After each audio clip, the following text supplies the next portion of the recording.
What are some of the questions that experts are raising following the Air India plane crash? I spoke to a pilot with more than 500 hours of flying experience and retired Wing Commander Satyam Kushwaha about what they think happened in that short window of a few seconds before takeoff and crash. One of the reasons people are speculating could be bird hits, but in the video of the crash, a flock of birds entering the engine cannot be seen. Fume from the engine also doesn't seem to bellow out of the plane. The pilot's final Mayday call reportedly was also Mayday, no thrust, losing power, unable to lift, to the ATC.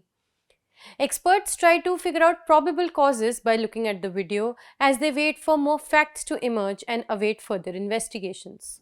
There are certain things which I can make out from the video. The first thing, based on the video and some other data that is coming out, the aircraft has rolled almost the whole length of the runway. And there's a lot of dust it has picked up when it is unsticking. Generally, that is not usual because if you are taking off at the right place, generally there's no dust there. That means it's gone almost to the edge where there's a lot of dust. So that is one important aspect. Second thing is on the takeoff when the rotation is taking place, I'm not seeing too much of the flaps very properly. Now, whether the flaps are down or it is because of the poor quality of the video that I'm not able to make out. Again, that is something which the inquiry will bring out. But then there's one definitive angle that the captain was not getting enough thrust. So on a hot and humid day, I'm not sure of the temperatures, but I presume they'll be very hot. And the aircraft being fully loaded, consuming full length of the runway. So I hope the calculations were done properly in terms of rerotation. And thereafter, taking off in the right configuration, again, that has to be established by the court of inquiry. Because the moment it is emerged out of the ground effect, it is not able to pull up thereafter. Right. And I just timed out from the time the aircraft reached the kind of top of climb, whatever it was, and from the time it is impacted, there are good 20 seconds. So, and the aircraft has just veered a bit to the right, not too much to the right, but just a few degrees to the right, which whether it is by design or not, I do not know because the nose is up. So it is difficult for them to. So it is they're just trying to control it, and the nose is up. So I'm sure there's a lot of challenge in the cockpit at the time because with engines not producing thrust, so much of load and so much of fuel, and you get that dirty sinking feeling that you're going down. My hello to all who are now there today. So,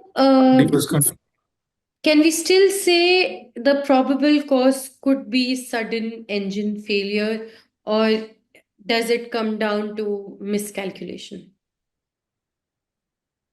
I'm not making any conjectures at that moment. I'm just trying to say that I hope these aspects are checked by the inquiry. But yes, I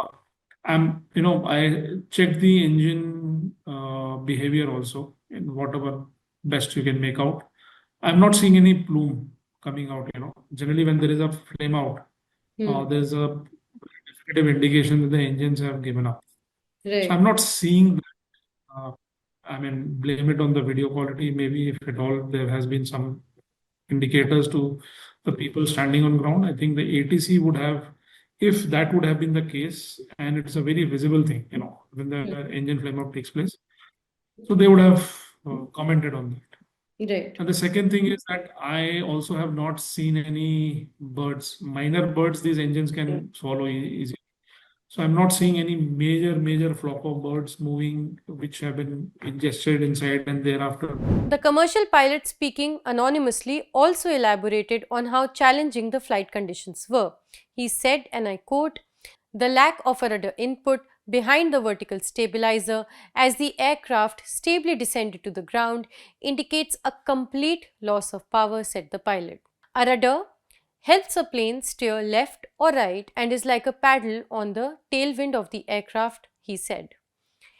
There could have also been a calculation error, the pilot added, as the margin of error while flying in high temperatures is very thin. Taking off in 50 degrees, he said, is equivalent to taking off from a height of 4,000 feet because the air is that much thinner. Any miscalculations of the performance or the load or center of gravity could lead to a mishap like this, provided the thrust given is not enough for the calculated payload, he said. Wing Commander Kushwaha said it is difficult to comprehend that such experienced pilots miscalculated. A person with 8,000 hours of flying, I'm talking about the captain, and then we have the first officer, the co-pilot. He, I think, also had 1,100 hours of flying. So missing out on configuration deliberately, I mean, uh, is a conjecture. Mistakes can happen, but it is difficult to that something so very basic would have been missed out. Right. Because if you see in this, the undercarriage has also not gone up. So that means that things are happening too fast in the cockpit, Right. right? Is given a made a call, maybe whatever the thrust is not there or whatever it is.